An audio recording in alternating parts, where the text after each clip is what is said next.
तिमाही मुनाफा घटने के बावजूद भी प्राइवेट सेक्टर के आरबीएल बैंक के शेयरों में बहुत अच्छी तूफानी तेजी सोमवार को देखी गई। आरबीएल बैंक के शेयर सोमवार को बीएसई में 10% से अधिक के उछाल के साथ 208 रुपये और 85 पैसे के स्तर तक पहुंच गए। आरबीएल बैंकों में यह तेजी इसके एसेट क्वालिटी में सुधार की वजह से हुई है। अगर हम देखें तो आरबीएल बैंक के तिमाही मुनाफे में 80% से ज्यादा की गिरावट देखी गई। तो चलिए सबसे पहले बात करते हैं कि इस बैंक की एसेट क्वालिटी क्या होती है, यानी किसी भी शेयर्स के अंदर एसेट क्वालिटी क्या होती है स्टॉक मार्केट के अंदर।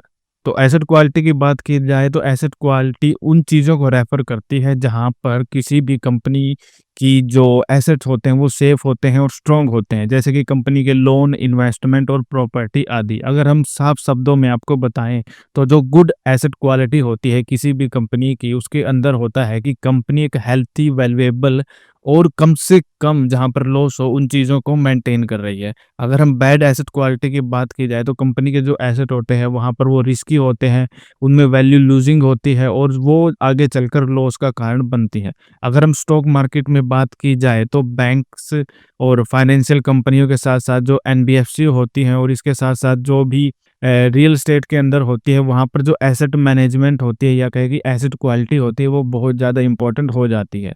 आप एक एग्जांपल से इसको समझ सकते हैं कि मान लीजिए एक बैंक है, उसने किसी भी बिजनेस को लोन दिया है और उस बिजनेस ने वो समय पर चुका दिया है, तो हम ये कह सकते हैं कि उस बैंक की जो गुड एसेट क्वालिटी मेंटेन है।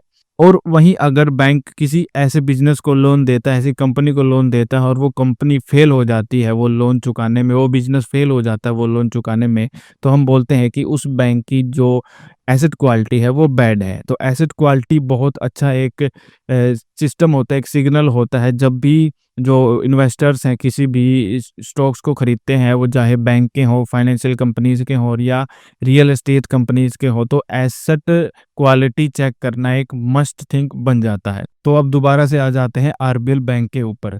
बैंक का जो नेट एनपीए है वो 0.29% तक घटा है। जो एनपीए होता है, नॉन परफॉर्मिंग एसेट रेशो, उसका घटना ही अच्छा होता है। अगर हम जनवरी मार्च 2025 तिमाही में आरबीएल बैंक का जो gross non performing asset ratio था वो 2.6% रहा, जो कि पिछली बार 2.92% था।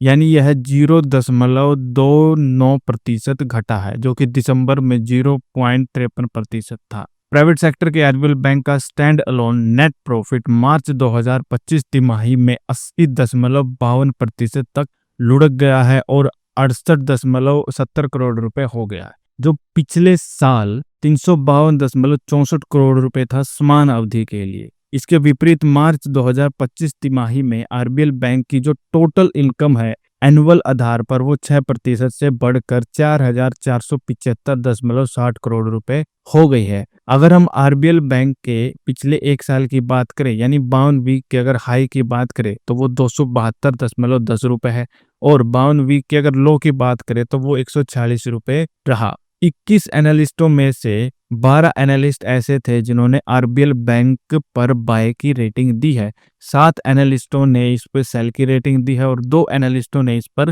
होल्डिंग की रेटिंग दी है। अगर हम कुछ उसकी बात करें एनालिस्ट की, जैसे एलकेपी सिक्योरिटीज, तो एलकेपी सिक्योरिटीज ने आरबीएल बैंक के शेयरों के लिए सबसे ज्यादा 318 रुपए का टारगेट दिया है। वहीं एवेंडस स्पार्क्स ने भी इसके लिए सबसे कम 94 रुपए का टारगेट दिया है। यहाँ पर हम आपको बता दें कि ये सारी इंफॉर्मेशन इंटरनेट पर अवेलेबल है और हम इस शेयर को खरीदने और सेलिंग करने की किसी भी प्रकार की रिकमेंडेशन आपको नहीं दे रहे। तो मिलते हैं अगली वीडियो में ऐसी ही किसी शानदार जानकारी के साथ। तब तक के लिए वीडियो को लाइक कीजिए और चैनल पर बने रहिए। धन्यवाद।